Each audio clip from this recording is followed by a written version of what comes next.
If you have been watching other videos on the Graduate School website, welcome back.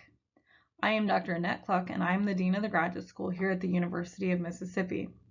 In this video, I'm going to be talking about policies that govern graduate education at the University of Mississippi. First, as we think about policies, I encourage you to bookmark our homepage.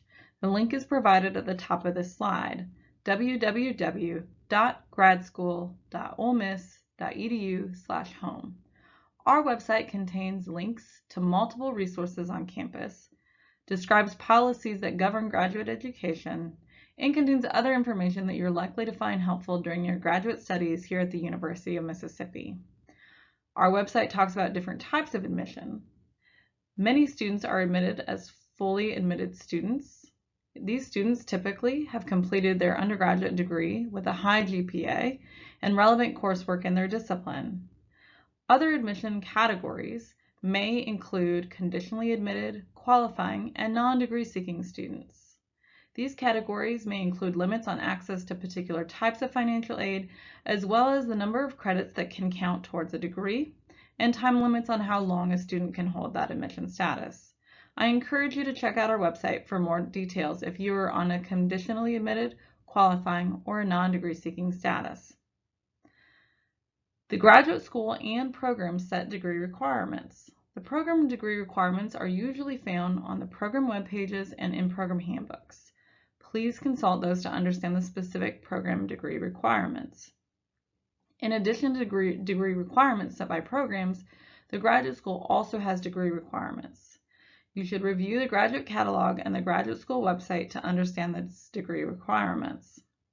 You may also want to consult the University Policy Directory. The website is listed here. The Policy Directory contains the official policies of the university and is updated at least annually. Don't forget to attend to graduate school deadlines in the academic calendar, which contains things like drop dates and other important details related to each academic term. The graduate school deadlines include things like the deadline for the GS Form 8, which is needed to graduate. I encourage you to check the academic calendar every semester and be sure to check the graduate school deadlines for semesters in which you're nearing your graduation. The graduate school staff are always here to help, so please do consult with us and reach out to us if you have any questions or concerns. The best way to reach us is to email gschool@olemiss.edu. This table contains degree requirements set forth by the graduate school. As you can see, different degrees have different minimum requirements. The requirements address things like the number of credit hours that must be completed for the degree, and in some cases, the particular focus of some of those credit hours, the number of credit hours that must be completed at the University of Mississippi, research requirements, time limits to complete the degree, areas where we offer the degree, timing requirements. For example, a doctoral student must wait at least 4 months between the date they pass their prospectus and the date of their defense. In addition, doctoral students are subjected to enrollment requirements that I will talk about later. And the graduate school sets limits on transfer credit that can be applied towards a graduate degree. I encourage you to pause and read through this table to look at the particular degree requirements that apply to the degree you are pursuing here at the University of Mississippi. The graduate school sets a number of academic standards, one of which is a minimum of 3.0 as the GPA. So in the curriculum that is counted towards the degree, a student must earn a 3.0 before they will be allowed to graduate with the degree.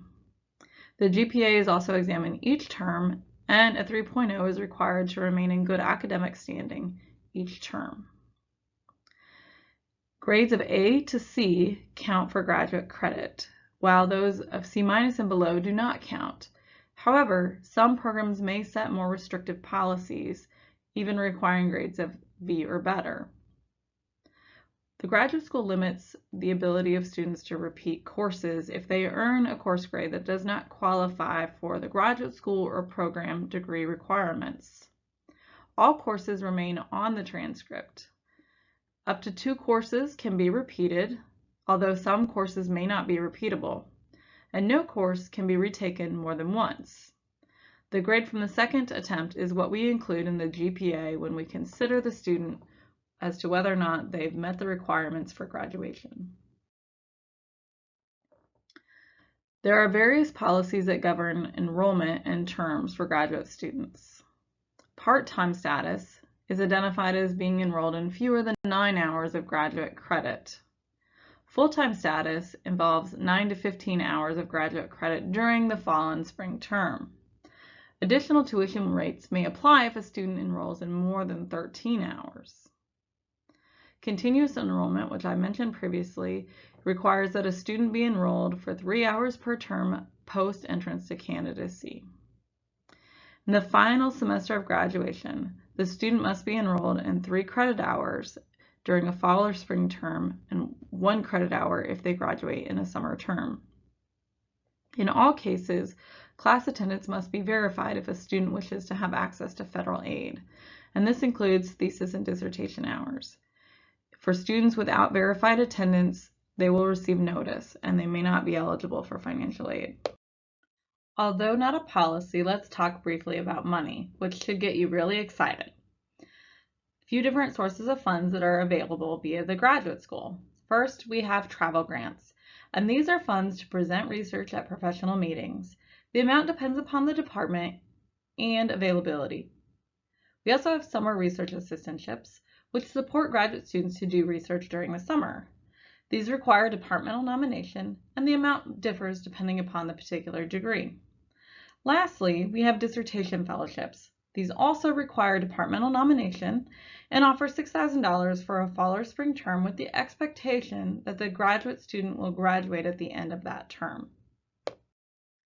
Graduate assistantships are the #1 way that graduate students fund their graduate education. Here at the University of Mississippi, we have several different types of graduate assistantships, including a research assistantship, a teaching assistantship, and a general assistantship, sometimes called a graduate service assistantship. We also have a graduate instructorship, which is when the graduate student is the instructor of record for a course. This particular assistantship requires a minimum of 18 hours of graduate coursework in the discipline prior to eligibility. All graduate assistantships require academic excellence and relevant experience. They are not guaranteed, and students in online programs are not eligible. The table on this slide describes the hours, compensation, tuition support, and other information for quarter-time, half-time, and 3/4-time graduate assistantships. It's important to note that the compensation listed here is the minimum required, and many departments may pay more. The tuition support is a partial tuition scholarship for quarter-time assistants, and for half-time and 3/4-time graduate assistants, there is a 100% tuition scholarship, sometimes referred to as a tuition waiver.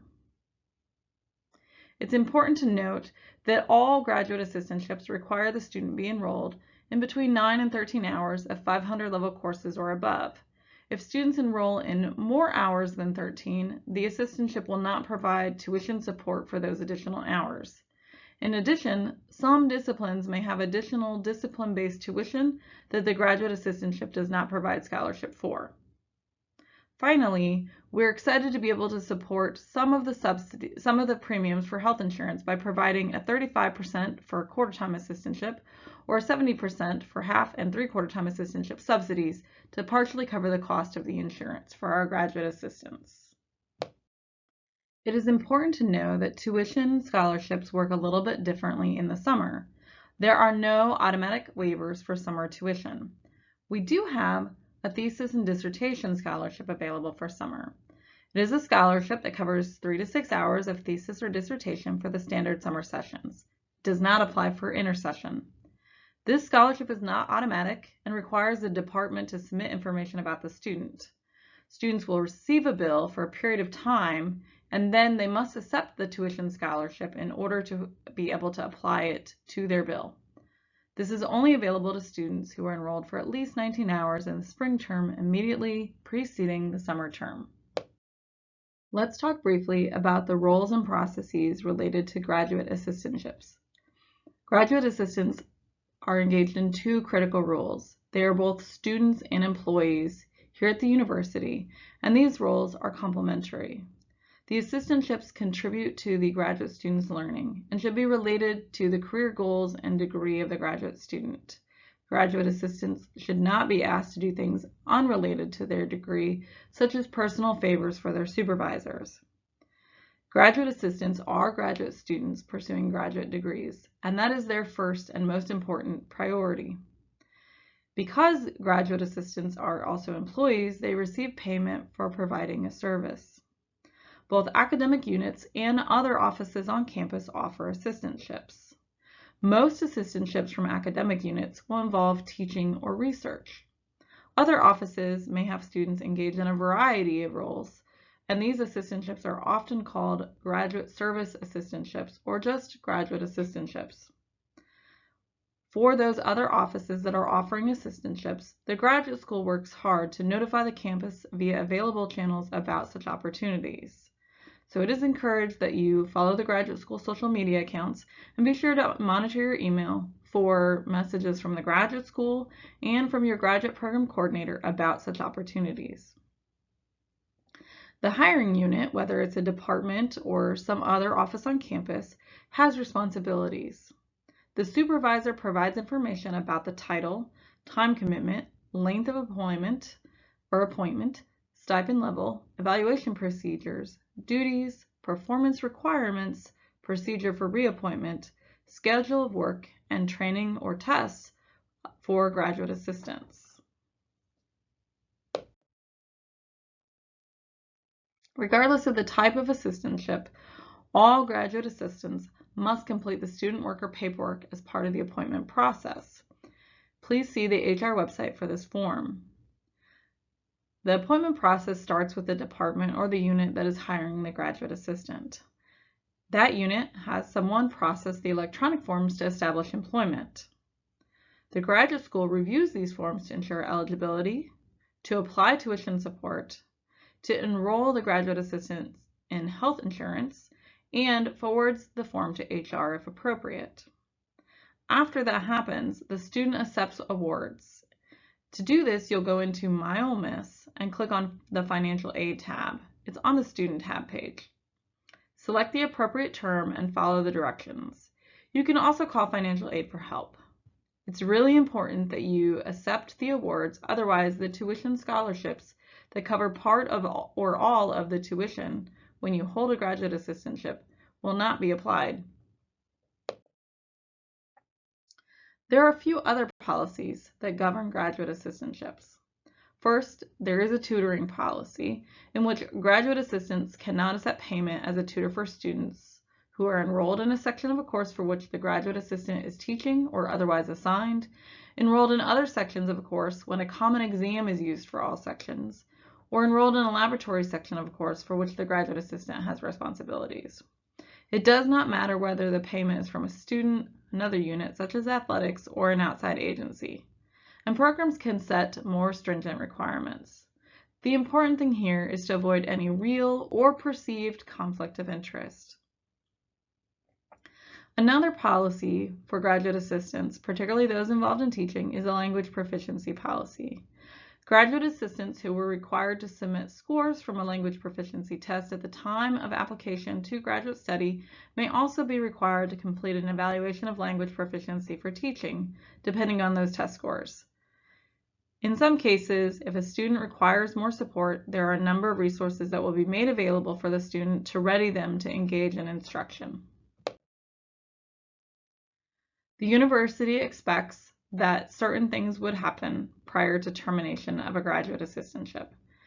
I encourage you to review the graduate school policies and the program handbook for policies related to termination of assistantships. One important policy to understand is that because graduate students are first and foremost students working on completing their degree, they must maintain a GPA of 3.0 or higher. Failure to do that can result in termination from the assistantship. Different units that hire graduate students are expected to make available to prospective and current graduate assistants their policies and performance expectations for continuing of funding and employment in the assistantship. We're not quite done talking about money yet. The next thing I want to touch on is our parental leave policy. This policy is designed to assist primary care providers, regardless of their gender identity, following the birth or adoption of a child. If both parents are graduate students, only one is eligible for paid leave. The paid leave is for 6 weeks. The student maintains registration and health insurance during this time. This also provides extension of graduate school and program time limits. This is available for full-time graduate students with 1/4 or 1/2 time graduate assistantships who have at least 2 full terms of full-time academic enrollment before the anticipated leave.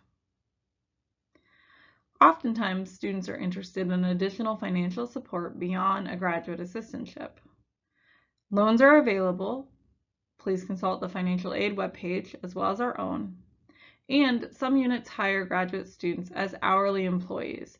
In this case, the student does not qualify for the tuition scholarship, which is sometimes called a tuition waiver, but they're still able to earn money to support them while they complete their graduate studies.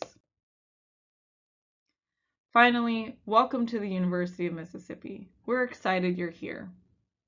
Again, please do not hesitate to contact the graduate school if you have questions or concerns. You can reach me at gschool@olemiss.edu.